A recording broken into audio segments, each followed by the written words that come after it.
Hello everyone and welcome back to my channel. My name is Alison, the online piano and the online violin tutor. In today's video I'm going to talk to you about why is the violin so damn hard to play. Let's jump straight into it.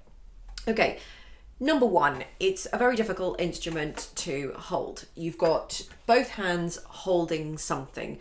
Unlike a lot of other instruments, and this is no way being derogatory at all to any other instruments, believe me, but the piano, you're putting both hands on, a set of stationary keys. The flute, it's just one instrument. The clarinet, that kind of thing, probably with the exception of percussion, but let's just move on.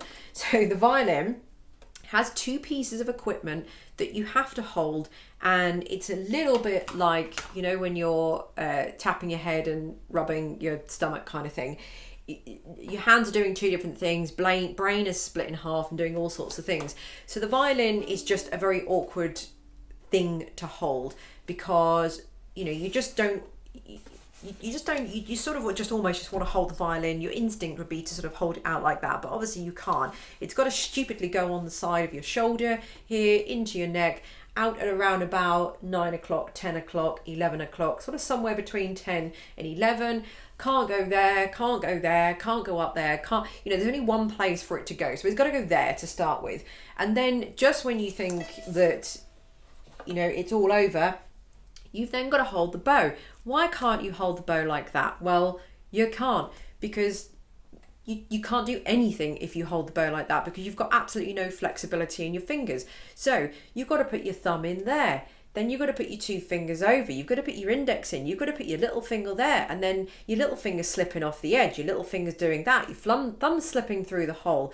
All sorts of things. So it's so hard because you're having to hold the bow stupidly. Who made that up? But it's got to be done. So, you're holding the violin here.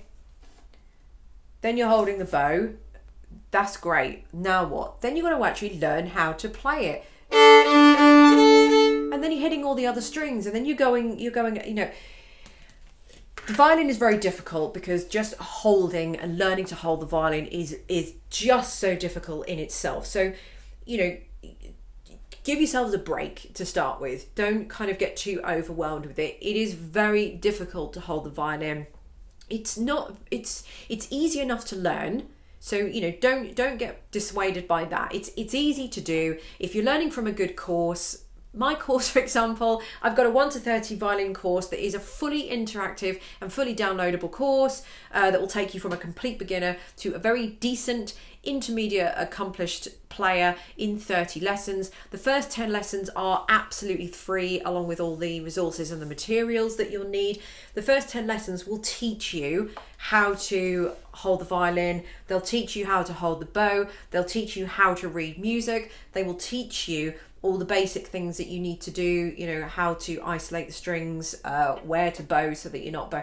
The first 10 lessons will take all of the nonsense out of that and will teach you that kind of thing. After that, then obviously you'll be moving on and actually learning the expertise of the violin. So with a good course, I'll put links to my course directly underneath it. With a good course or something like that, or a teacher, if you've got one of them, obviously you can learn to do it. But so don't be put off by it. But the violin is hard to play initially because you've got to learn how to hold the violin. Then you've got to learn where to play it, and all of that kind of thing. The second reason why the violin is so hard to play is that there are no frets. So if you are a guitarist and you're moving over to the violin, unfortunately, sad to say that you're not really going to be taking any real transferable skills from the guitar to the violin. Maybe musicality, music reading, depends if you read guitar tab or not. If not, then obviously the violin is more of a classical instrument, but there are no frets on here. So the first question that people will often say, mostly coming from guitarists because they are used to frets, how on earth do you know where your fingers are supposed to go? Now, again, if you're on a good course, my 1 to 30 violin course, for example, I'll put links underneath that. That will teach you everything you need to know. So you haven't got to worry about frets or anything like that. But the reason why it's so easy, if you like, is that the fingers are quite close together. So when you're playing the guitar, I did go through a period where I did learn a little bit of guitar several years ago. Actually, to be honest with you, I found it very hard on my fingertips. I started to develop calluses on my fingertips, which I'm not moaning about, but it was then really because I play professionally at people's weddings and events and, you know, birthdays and, you know, all that kind of thing. It was actually physically starting to affect my fingertips, and I couldn't. It was just interrupting my playing, so I had to stop doing that. But from what I remember, when I was playing a lot of the chords, you know, the fingers were quite well stretched out and that kind of thing. So the frets were just neither here nor there to me, because I'm used to no frets anyway, so I'm used to working with distance. But it's easier on the violin because there's such a small space. So between here and between here, your hand can pretty much cover that whole thing. So this is what we call first position. Second position is moving up, third position, fourth position, etc. The main position you're going to be in here, your fingers are going to be quite sort of close together. So they're very naturally placed, and it's very easy to place the fingers. So you don't need frets on the violin. You can get those stickers that you put underneath, like those no fret things where they've got hundreds of lines all over them.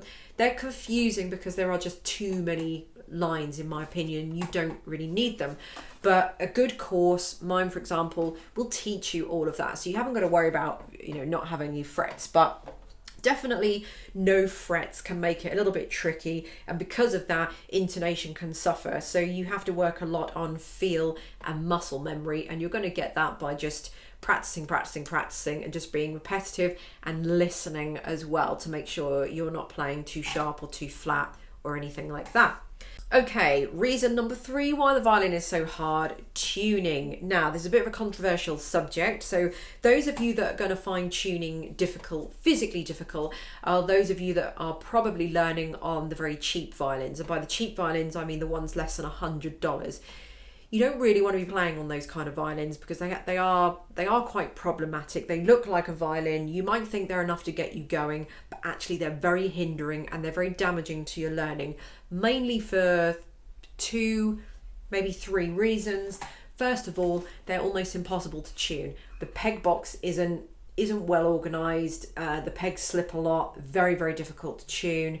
The second reason is that the bridges are often, they need shaping, so they come shapeless, which means you're either going to have to become a professional luthier in 5 minutes and try and shave the bridge down to the correct string height. You can't just buy a bridge and stick it in because it's not going to match the string height where the fingerboard is placed from the wood of the string to the fingerboard to the string. So the height of the strings from the base, from the belly of the wood there. So you can't just buy one, you have to get a bridge matched. If I took this bridge off, sent it to you and put it on your violin, I'd guarantee that this bridge would be too short. In other words, your strings would be hitting the fingerboard because it's designed, this is designed for mine. I've got a very short bridge actually. My bridge is not very tall, but that is what works for this violin. They're not that great, the cheap violins, for that reason. And then it's very hard to isolate the strings. So when you're hitting all of the strings, that's just not going to sound very good.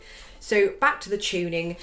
You want to try and get yourself something that's been set up a lot better. So I've done a lot of, I've reviewed a lot of Fiddlerman violins. They're very, very good violins. I'm absolutely not affiliated with a Fiddlerman in any way, shape or form. He's just sent me a bunch of violins and said, hey, do you want to review them? Yeah, okay, why not? And then I put links to them and all that kind of stuff. You guys love them because you want to know. I don't sell violins. I have a 1 to 30 violin course that most of you know about. I'll put links and descriptions and whatever underneath if you want to know more about that, which I talked about earlier. But I sell a violin course and a piano course, but I don't sell instruments. So the one thing I think I can offer back from you is to do reviews, when I can. So you want to get yourself a decent violin, and by decent violin we're looking at about $200 and over, which sounds like a lot of money, but it really isn't if you're going to be learning an instrument and spending your time, effort, and all that kind of thing, putting into it. And it's quite a lot of effort to learn an instrument. So you want to be learning on something that's halfway decent. But tuning in itself, tuning any instrument, especially the violin, is quite difficult anyway. Okay, reason number 4 why the violin is so hard to play: getting that dexterity and separating your brain. So as we spoke about earlier, the left arm, left hand, whatever, left shoulder, left side is holding the violin, and the right hand is operating the bow. Now, my right arm is going up and down like this, or, you know, up, forward and backwards, whatever you want to call it. And my left hand is operating the fingers. So it's like I've got two different parts of my brain doing two different things. I've got my fingers moving and I've got my arm going that way. Again, it's like the whole, you know, when you do that kind of thing, you're doing two separate things. So it's very difficult to get the dexterity. So physically, to get one hand to do something and get the other hand to not do the same thing, you want it to do something else. And that can be quite difficult to do. But again, with more practice, get yourself a good teacher, get yourself a good course, all of that kind of thing, that's all going to help. And the last reason number 5 why learning the violin is just so hard, is because really it just takes a long time to sound good. But when you do, it absolutely pays off.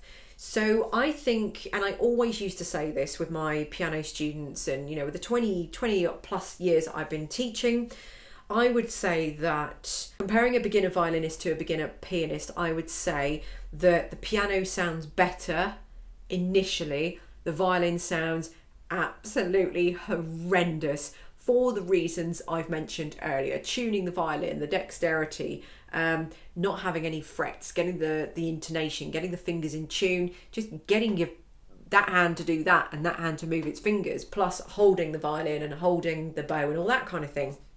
So the piano sounds really good initially because all of the keys are laid out in front of you and you've just got to put your fingers as and when on the right one. So you're just pressing down keys. With the violin, you're physically operating machinery, as it were. So you've got to learn how to operate that machinery. So it's a bit like going into the cockpit of an aeroplane and just sitting down and just, you know, you've got no idea what you're doing. You know, you have no idea what all the buttons are doing. So you've got to sit there and learn what all the buttons are doing so that you can operate that machinery. Whereas with the piano, it's a little bit more like autopilot. You know, you're just, like I say, the fingers are going on the keys. So I feel like with the piano, it sounds better initially because it's very difficult to kind of sound awful on the piano, if you know what I mean. But you are playing more basic stuff for much longer, in my opinion, because to play very complicated stuff on the piano takes a very, very long time to accomplish. On the violin, I feel like you can progress to more difficult stuff quicker than you can on the piano, but in those beginner weeks or months or whatever, the violin sounds horrendous because there are so many physical attributes to it. But as I say, when you do, and you do get to a good level, it absolutely pays off. My 1 to 30 violin course, for example, will take you, as I said, from a complete beginner to a very decent intermediate accomplished player in 30 lessons. So to start with, you know, lessons 1 to 10, it's going to sound pretty awful, but I guarantee by the end of lesson 10 and then moving on to lessons 11 and upwards, that's when you're going to start sounding really nice. By the time you get to lesson 30 and you're on the songbook, the 10 pieces that you're going to learn after lesson 30, that's when the whole thing is going to kick in, and that's when it's going to sound a lot nicer, and that is when you're going to be thanking the stars that you started the journey of the violin. So yes, the violin is very hard to play. Do not be discouraged with that. Just get yourself a good violin course. I've got 1 to 30 violin course, links underneath, or get yourself a good teacher, physical teacher, or a Zoom teacher, or anything like that, and get going off with your journey. But know that you are in the same boat as everybody else, and it is very difficult. So don't be ashamed, don't be embarrassed, just keep on plugging, and I promise it will get better and it'll be worth it. So thank you for watching. All the links will be underneath this video, and I'll see you on my next one. Bye.